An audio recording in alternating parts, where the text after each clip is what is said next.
ရာသီဝက်ခြေစမ်းပွဲတဲ့ဆော်ဒီမှာအစီအစဉ်တစ်ခုရေးဆွဲထားတဲ့ United ပြည်သူများအားလုံးပဲမင်္ဂလာပါ။ကဏ္ဍဆောင်ကတရေနီသတင်းတွေကိုပုံမှန်တင်ဆက်ပေးနေတဲ့ Game Time Glory ကနေကြိုဆိုပါရစေ။ United ကဒီရာသီမှာဥရောပပြိုင်ပွဲတွေဝန်ခံစရာမရှိတာကြောင့်အချိန်ကိုအကျိုးရှိရှိသုံးချဖို့အတွက်ရာသီဝက်ခြေစမ်းပွဲတွေကစားဖို့အတွက်စီစဉ်ထားပါတယ်။ဘယ်လိုနေရာတွေမှာဘယ်လိုပုံစံမျိုးနဲ့ခြေစမ်းပွဲတွေရှင်ပြိုင်ကစားသွားနိုင်လဲဆိုတာနဲ့ပတ်သက်လို့ Manchester ကပြည်သက်တွေကိုချပြလာခဲ့ပါတယ်။ Manchester ဘောလုံးသတင်းတော်တူဖြစ်ပြီး The United Stand Pocket ကနေတစ်ဆင့် United ဟာရာသီဝက်အားလျက်တွေမှာခြေစမ်းပွဲအစီအစဉ်တွေရွေးချယ်စရာနှစ်ခုရှိတယ်လို့သူကဆိုပါတယ်။တစ်ခုက Saudi Arabia မှာ Saudi Pro League လက်ရွေးစင်အသင်းနဲ့ကစားတာနောက်တစ်ခုက Riyadh Season Cup လို့ပြိုင်ပွဲငယ်မှာပါဝင်ရှင်ပြိုင်တာဖြစ်ပါတယ်။ရာသီဝက်မှာခြေစမ်းပွဲတွေကစားတာကကစားသမားတွေရဲ့ပုံစံထိန်းသိမ်းမှု၊ယူဟာစမ်းသပ်မှုနဲ့ဗန်နာရေးအကျိုးမြတ်တွေအရေးကြီးပါတယ်။ Saudi ဘောလုံးလောကမှာယင်းနှိမ့်ညွှန်းနှံမှုပုံမလှုပ်ဆောင်နေရကြောင်း United လို့ကလပ်ကြီးတွေကိုဖိတ်ကြားလေရှိတတ်ပြီးဒီအတွက်လည်းငွေကြေးများစွာပေးသွားနိုင်ပါတယ်။ပထမရွေးချယ်မှုက United ဟာ Saudi Arabia ကိုသွားပြီးSaudi Pro League လက်ရွေးစင်အသင်းနဲ့ခြေစမ်းပွဲကစားမယ်ဆိုရင်တော့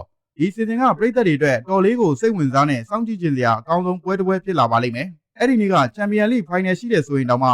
United ရဲ့ခြေစမ်းပွဲကိုပြည်သက်တွေပို့ပြီးတော့စိတ်ဝင်စားကြမယ်ဆိုတာသိကြပါတယ်။ Saudi Pro League လက်ရွေးစင်အသင်းမှာ Ronaldo, Mane, Benzema စတဲ့နာမည်ကြီးကစားသမားတွေများစွာပါဝင်နိုင်တာကြောင့်ကြည့်လို့ကောင်းမဲ့ပွဲစဉ်တစ်ပွဲလည်းဖြစ်လာနိုင်ပါတယ်။ဒီပွဲမျိုးက United အတွက်ဗန်နာရေးရအကျိုးရှိပြီးပြည်သက်တွေကိုလည်းဆွဲဆောင်နိုင်မယ်ဆိုတာသိကြပါတယ်။ Saudi Arabia မှာခြေစမ်းပွဲကစားရင် United ဟာတပွဲအတွက်ပေါင်9 သန်းကနေ10 သန်းကြားရရှိနိုင်ပါတယ်။ Saudi ဟာအာရှဘောလုံးပြည်သက်တွေကိုဆွဲဆောင်ဖို့ကြိုးစားနေတဲ့နေရာတစ်ခုပဲဖြစ်ပါတယ်။ United လို့ကလပ်ကြီးတစ်ခုကဒီမှာကစားရင်အာရှပြည်သက်တွေကိုပုံမဆွဲဆောင်နိုင်တဲ့အားသာချက်လည်းရှိပါတယ်။လက်ရှိမှာ United ရဲ့အာရှပြည်သက်ဟာနိုင်ငံ10 နိုင်ငံကျော်မှာတန်း90လောက်ရှိနေပြီးဒီပွဲမျိုးကဂျာစီရောင်းအားစပွန်ဆာစတာတွေကိုတိုးလာစေနိုင်ပြီးအသေးရဲ့ဝင်ငွေကိုမြင့်တင်ပေးနိုင်ပါတယ်။ရာသီဝက်မှာ Saudi Pro League လက်ရွေးစင်သေးလို့အားကောင်းတဲ့ပြိုင်ပွဲနဲ့ကစားရင်ကစားသမားတွေရဲ့ပုံစံကိုထိန်းသိမ်းထားနိုင်မှာပါ။ Ronaldo လိုကစားသမားတွေနဲ့ရင်ဆိုင်ရတာက United ရဲ့လူငယ်ကစားသမားတွေဖြစ်တဲ့ Benjamin Sesko တို့အတွက်လည်းအဖိုးမပြတ်နိုင်တဲ့အတွေ့အကြုံတွေရရှိနိုင်ပါတယ်။ဒါပေမဲ့ Saudi ကိုသွားရမယ့်ခီးကအင်္ဂလန်ကနေမိုင်3000ကျော်အကွာမှာရှိပါတယ်။ဒီလိုခီးရှည်သွားရတာကကစားသမားတွေကိုပင်ပန်းနွမ်းနေစေပြီး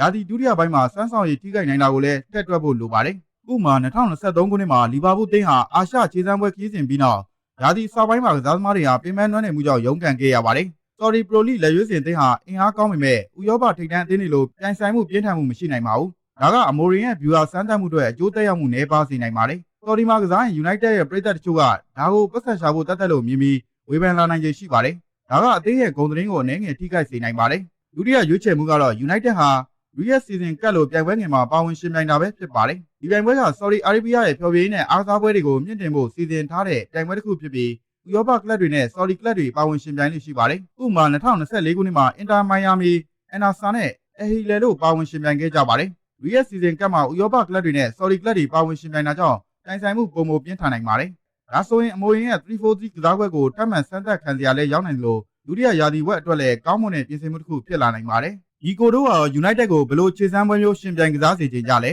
ပြောပေးကြပါဦး။သုံးထိကြည့်ပေးလို့အားလုံးကိုကျေးဇူးတင်ပါတယ်။